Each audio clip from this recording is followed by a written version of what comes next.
Mateus capítulo 14, verso de número 26. E os discípulos, vendo caminhar sobre o mar, assustando-se, dizendo: é um fantasma, e gritaram com medo.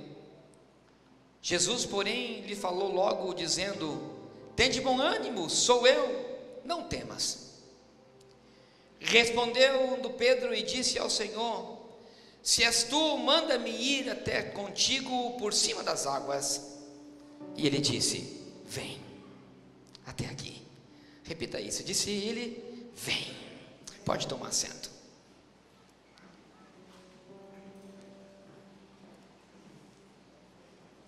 É uma história muito conhecida de todos nós.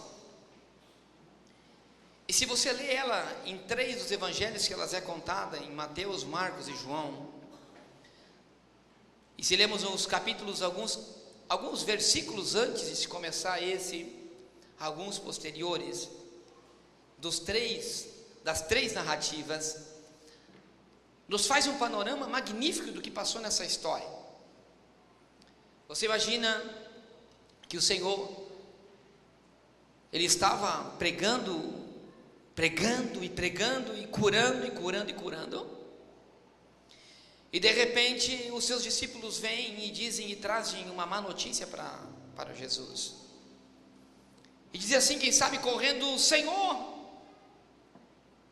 o teu primo, aquele que você tanto amava, que foi tão importante no teu ministério. E ele diz: quem? Ele diz: João Batista. O que aconteceu com João? O que aconteceu com João? Imagino Jesus dizendo, assustado, porque João tinha sido tão importante no seu ministério, tinha sido aquele que tinha anunciado a sua vinda, tinha sido o primeiro homem que tinha rompido barreiras contra todo um sistema romano, político, militar. Ele diz: o que aconteceu com João? E diz: o rei mandou degolar. Como degolar? Sim, ele estava bêbado. E por causa daquela adúltera, da mulher dele e daquela sua filha que não tem nenhuma capacidade mental, pediram a cabeça de João Batista, e ele deu numa bandeja para eles, e nós acabamos de enterrar o seu corpo. Eu imagino que, por mais Deus que fosse, assim como era homem, eu imagino que o Senhor deve ter perdido o seu chão, porque ele não tinha mais do que 30 anos de idade. Uma morte tão trágica, e o Senhor ele leva um golpe tão grande, e se percebe isso nas narrativas, que ele diz assim para os seus discípulos: saiamos para o deserto. Vamos para o deserto, estar um momento sós. E diz uma das narrativas, na de Marcos, diz que, irmão Ézio, que eles estavam com tanta fome, mas de tanto eles estavam lutando pelo reino, e trabalhando, e curando, e pregando, que diz que eles estavam tão cansados, mas eles não tinham tempo de comer. Leiam a Bíblia, está na Bíblia. Então imagina uma pessoa cansada de tanto pregar, de se doar e de amar, e de repente vem uma notícia tão trágica e triste de um parente tão querido que morre. Eu sei como é triste nós perdemos seres queridos e próximos que amamos. Então imagino Jesus indo e saindo, assim como se foi para uma região do deserto um pouco mais distanciada, e diz que a multidão, quando viu que ele estava indo para essa região, o seguiu, ele com os seus discípulos. Ou seja, ele não teve aquele momento de descanso, porque diz que a multidão foi. E diz a narrativa de João, que no verso 14 e 15, diz que ele continuou curando aquelas pessoas e orando por elas. E diz que aquele povo tanta convicção tinha e fé que Jesus era o profeta, que era o Messias enviado, que diz que eles lhe queriam proclamar rei, diz a palavra. E diz o Senhor que ele continuou curando. E diz que ali naquele momento já se começou a cair a noite, era o anoitecer. E diz que as pessoas não queriam ir embora, E os discípulos disseram: Senhor, despede-as, porque já é tarde. Ele diz: não, nós não podemos despedi-las assim, porque elas são como ovelhas que não têm pastor.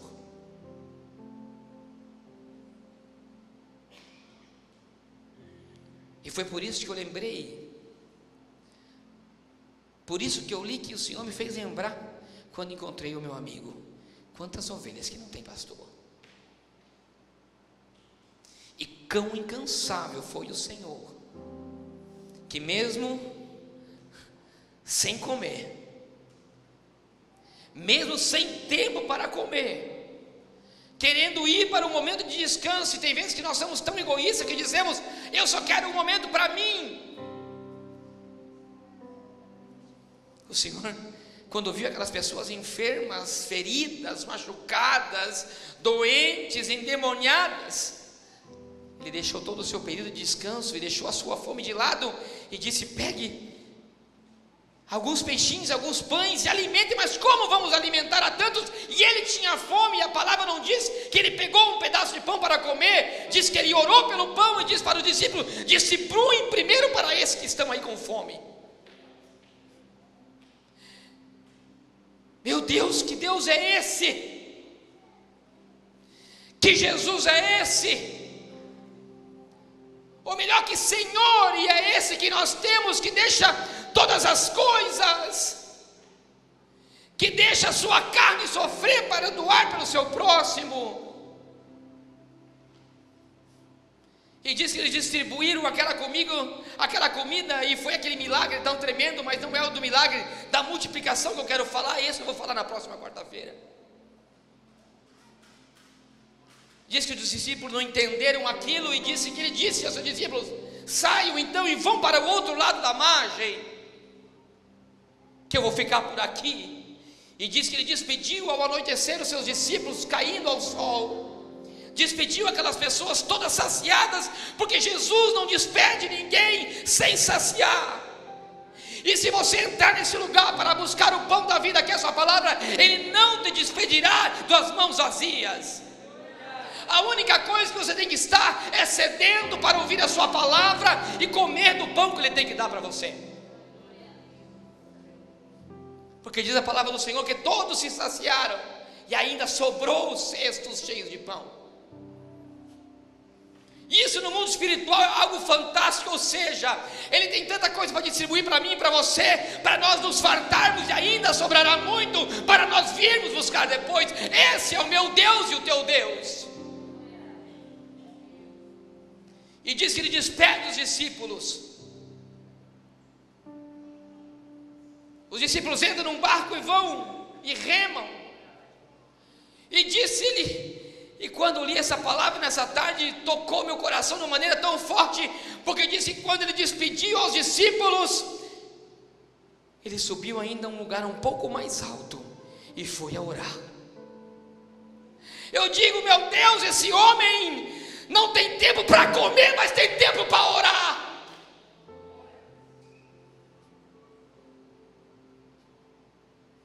Meu Deus, a igreja de hoje não ora. Ele disse, a Bíblia conta, eles tinham fome porque não tinham tempo, mas ele deixou de comer e continuou orando.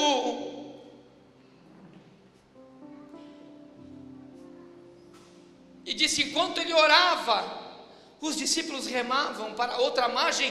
E ele disse, vão para as suas casas, porque a Bíblia também comenta que eles seguiram o destino a Cafarnaum, era onde Pedro vivia e seus discípulos viviam. É como dizendo, volte para as suas casas.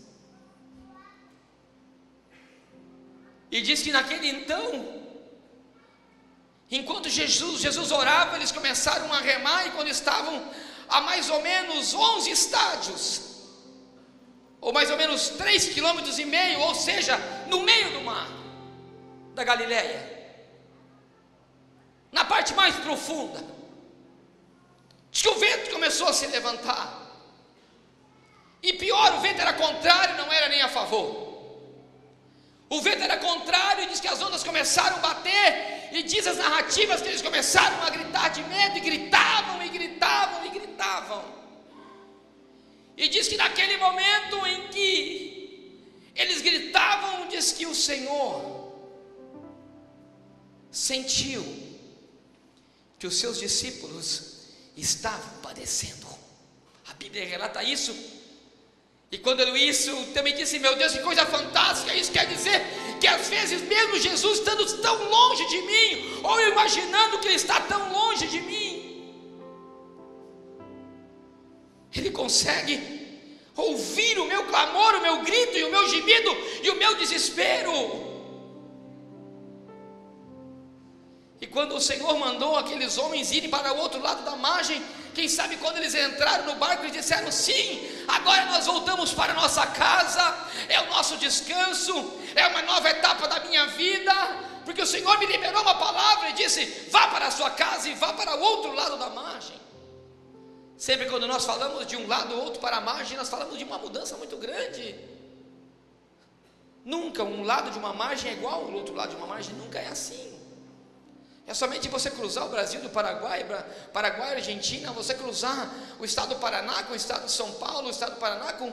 Você cruzou uma outra margem, são coisas completamente diferentes. Quem sabe eles disseram: sim, agora a nossa vida vai mudar, nós voltaremos para o seio da nossa família, e as coisas vão ficarem maravilhosas agora, porque o Senhor nos disse: vão para as suas casas.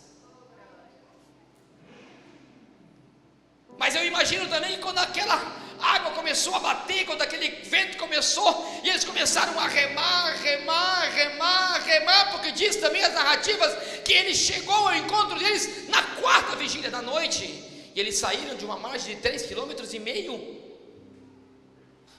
ao entardecer, ou seja, começava às 6 da tarde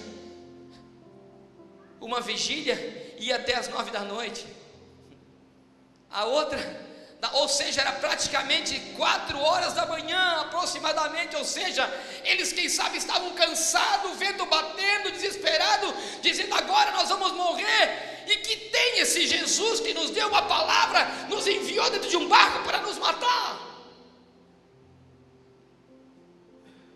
Que palavra é essa que o mestre liberou para a minha vida? Me mandou entrar num barco, cruzar para uma outra margem, para mim voltar para minha casa, sendo que nós estamos perecendo e morrendo ainda nos lugares mais profundos. E tem vezes que nós somos assim. Nós tomamos posse de uma palavra e dissemos: vamos para lá que agora as coisas vão bem, mas quando as coisas chegam na metade do caminho, parece que as coisas não acontecem. Muito pelo contrário, a gente rema e nunca sai do lugar.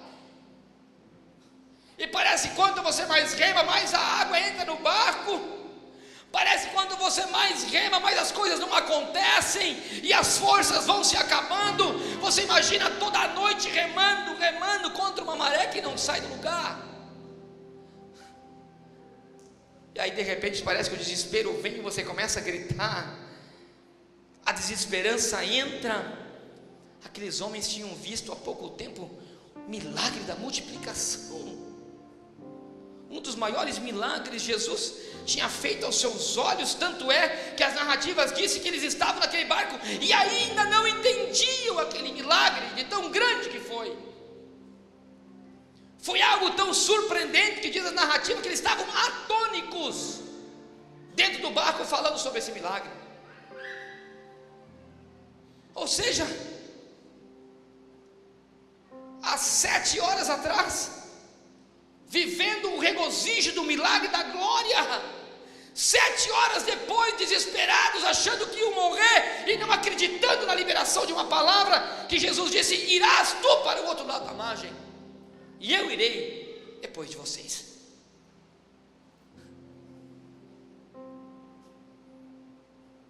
Nós somos assim. Nós num momento acreditamos tanto numa palavra, mas poucos segundos depois de ver um milagre tão grande, desacreditamos desse mesmo Jesus.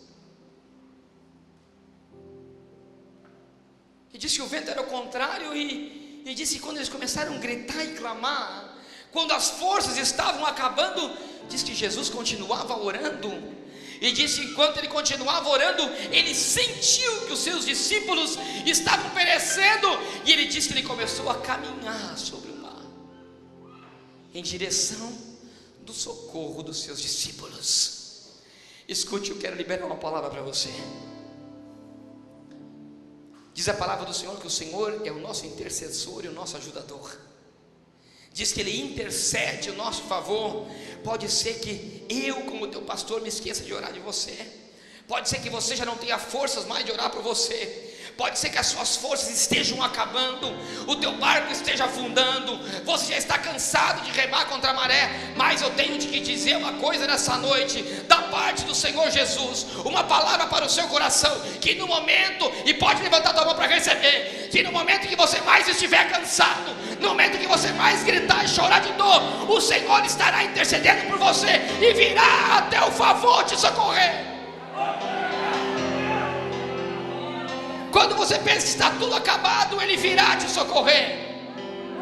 Porque você tem que acreditar que Ele te disse: vá em frente, lute, vá para a tua casa, volte, cruze esse mar, porque depois eu ainda estarei contigo. Aleluia.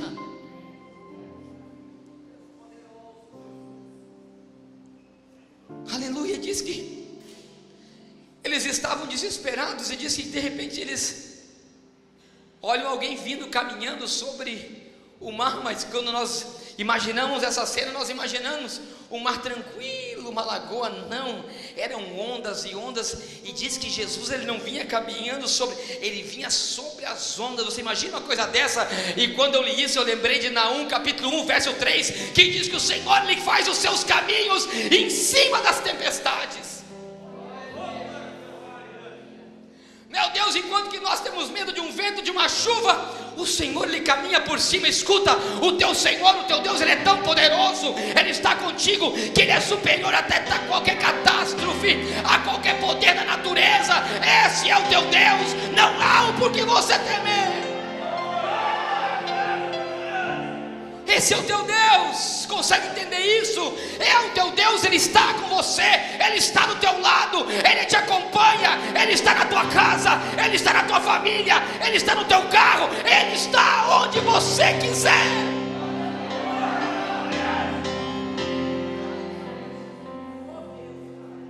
E disse, eles olham e viam um fantasma, porque na sua crença, na sua crendice, eles imaginavam que haviam espíritos imundos que vagavam durante a noite.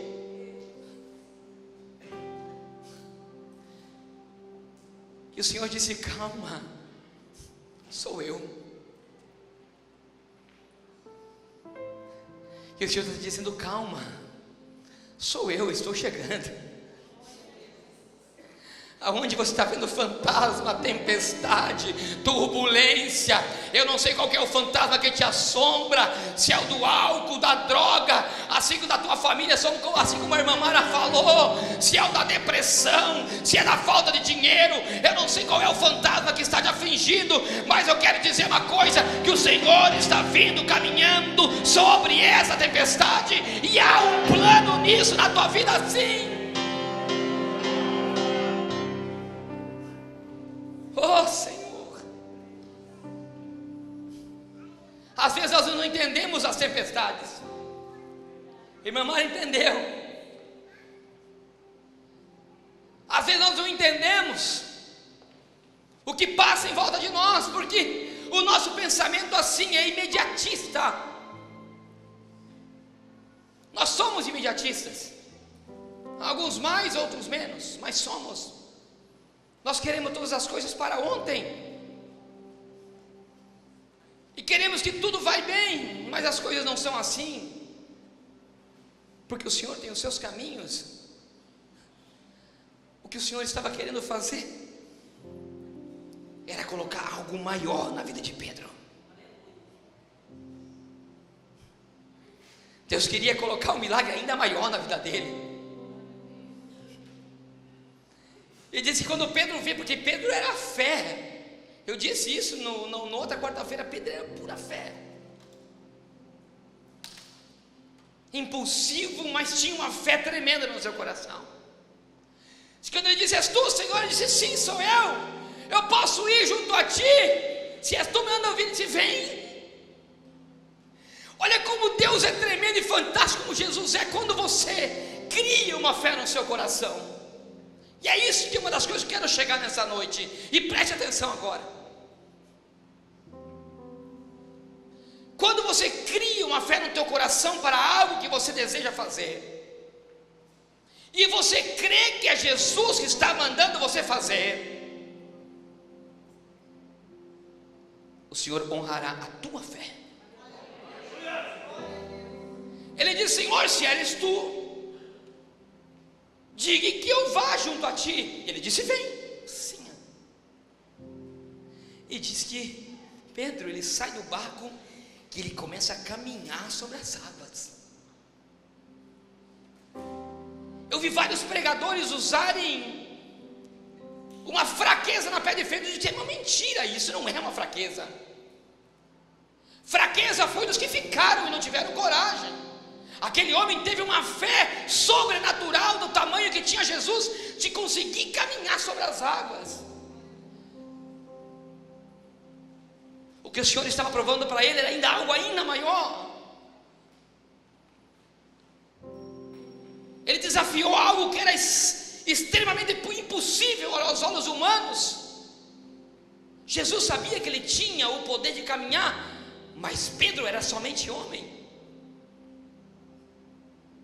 E mesmo assim a fé dele foi tão grande, que diz a palavra do Senhor, que ele caminhou em sentido a Jesus. Ele estava, escute, eu quero falar uma coisa para você.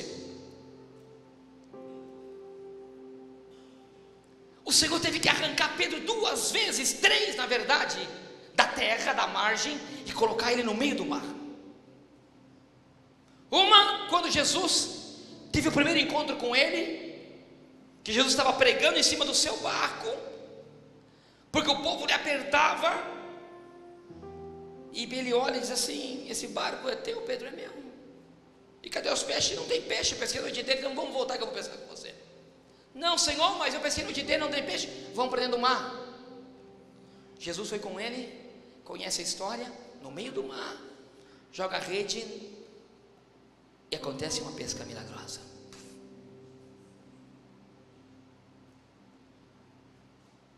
Jesus morre, Pedro trai a Jesus. O Jesus volta a resgatar na mesma praia, lá no meio do mar, diz: eu estou aqui ressuscitado. Pedro sai nadando do meio do mar, para a orla, para a margem, para encontrar Jesus. Agora nesse momento, o Senhor arranca Pedro da praia e diz: Pedro, vai para o meio do mar com os discípulos, porque eu quero fazer algo ainda mais sobrenatural na tua vida. E ainda vai ser pior. O sobrenatural irá acontecer no meio de uma grande tempestade, em que o medo tomará o teu coração.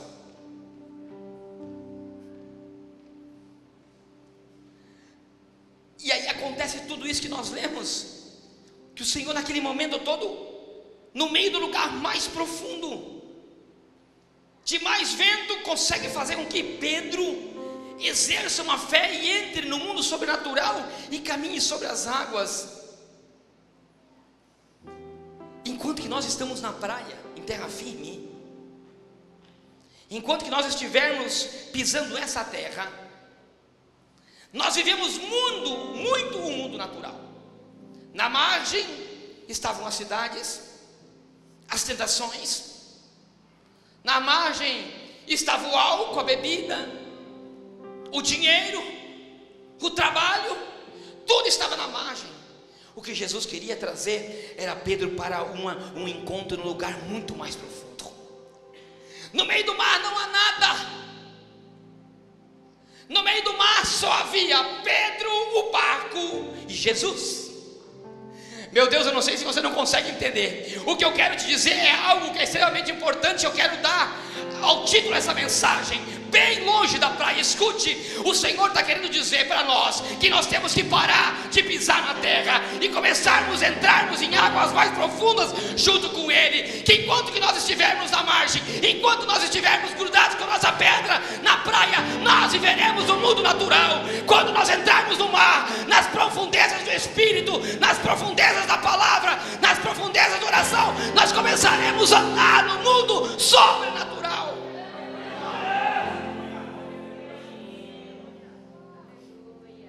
Irmão, sai da praia, pelo amor de Deus.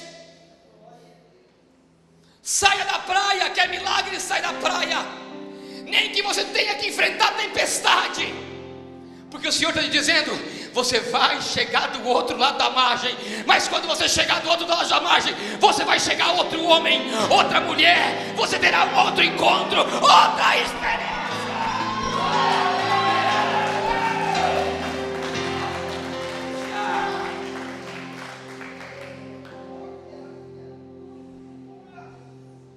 Tem que ir para a profundeza do Espírito.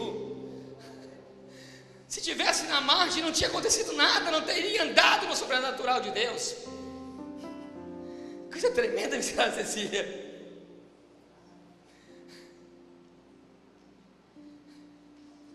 E disse: quando ele andou no sobrenatural. Por isso que eu não creio e não posso dizer que Pedro ter se assustado um pouquinho e ter afundado um pouco, porque tem outro milagre. Disse: quando o vento balançou e ele tirou os olhos do Senhor, diz que ele começou a afundar. O Senhor chegou, ele pegou pela sua mão direita, ele sustentou. Isaías capítulo 41, verso número 13, diz assim: não temas, porque eu sou o Senhor, eu sou o teu Deus, eu te socorro e te sustento pela destra da tua mão direita. Outro milagre não é derrota.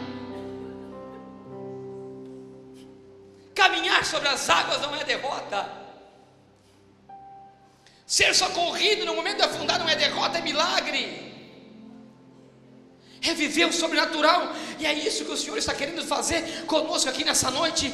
Nós sairemos de uma margem e entraremos em outro nível sobrenatural. Eu quero liberar essa palavra para todos que estão aqui nessa noite. Nós sairemos de um nível espiritual e entraremos num nível superior, porque essa é a palavra que eu tenho para essa igreja nessa noite. Entre no sobrenatural de Deus, cresça espiritualmente no sobrenatural de Deus. Outro nível espiritual o Senhor tem para a tua vida. O Senhor te trouxe aqui para te dizer que você vai crescer espiritualmente. Você vai começar a sair desse mundo natural e vai começar a entrar no mundo espiritual. O Senhor vai começar a colocar situações na tua vida que você vai ver que é Deus mexendo as águas, é Deus colocando o vento para te provar, para te mostrar que Ele é Deus na tua vida. Eu recebo essa palavra para a minha vida, eu recebo. Eu te falo porque eu sei que foi Deus que me deu sentado ali e o pastor Carlos já está. O Senhor me disse: vai entrar nas profundezas e vai viver outro nível sobrenatural.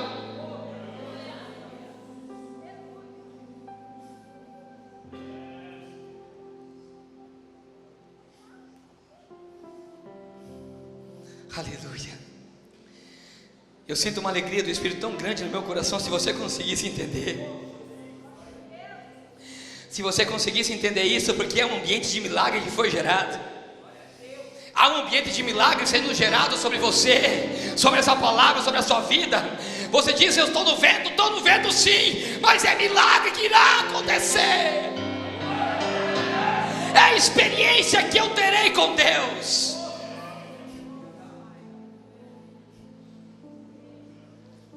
Aleluia, eu recebo isso na minha vida.